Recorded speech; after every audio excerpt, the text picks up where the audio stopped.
Hello everybody and welcome to the 5-minute review. Today I'm looking at Magic 2014, which is of course available on Steam and was released about 2 weeks ago at the time of filming. So there's some new features in this game, which of course one of them is the sealed play, which I was very excited about, where you do get to open some booster packs and then you get given a load of cards and you have to then build your deck from that. Depending on how you want it, and adjust your land and everything. So it really is like a whole deck customization. The only problem I had with it is that you are limited to the amount of cards that you're actually going to get per each slot.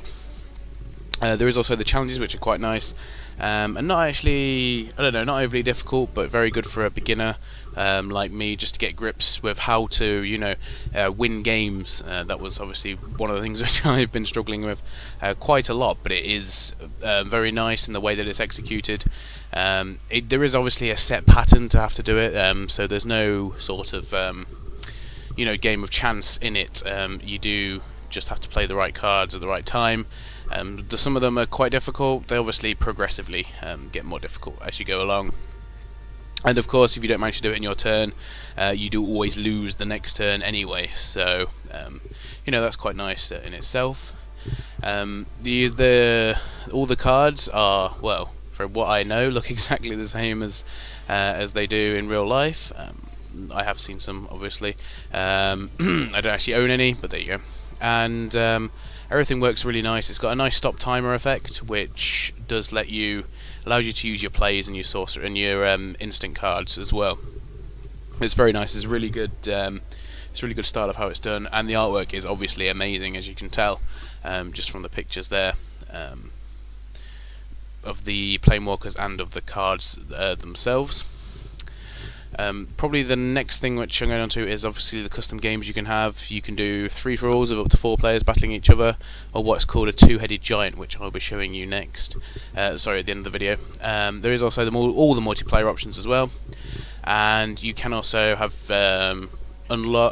buy other deck keys as well, which I didn't really like. The fact that I just bought gone out and bought the base game, and then at the same time the deck keys were there as well for 79p each. But that really does depend on sort of, how you think about it, really.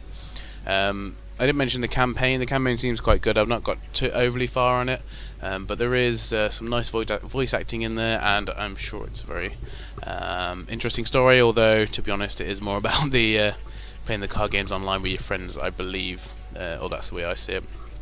And obviously, there is lots of unlockable stuff, which obviously makes things a bit more interesting. You can also get on the leaderboard, so there is some competition there if you're into if you're a hardcore Magic player. Unfortunately, not like me.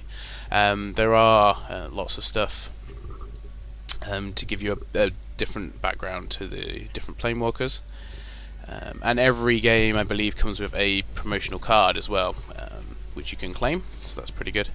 And of course the tutorial and how to play are all in there, and they're very nice, very easy. It's very slow learning curve for it, which I did like. I've obviously, all the videos to do with that are up on my channel. So here we go, we're just in a bit of footage here of just a two-headed one I did with the AI. We did lose, me and the AI. But it just gives you an example of how hectic these these games can be, and there's obviously lots of different effects which can be used, but they do all come at a cost. Obviously, the land mana system, I think, is a really good way, a really good use of making a card game. Obviously, I'm not really here to talk about the card game in specifically, because that's a totally different topic. The actual game runs really nice, and I would say it's actually definitely worth getting if you're a fan of card games, or just RPGs in general, because it is a very sort of role-playing game. You are playing the role of a Planeswalker in the campaign, and it is quite fun, and it's good to play with a few friends as well, which I have managed to do so far. But anyway, guys, thank you very much for watching the 5-minute review, and I hope you've enjoyed it, and yeah, it's worth getting if you're into that sort of thing. Goodbye, guys.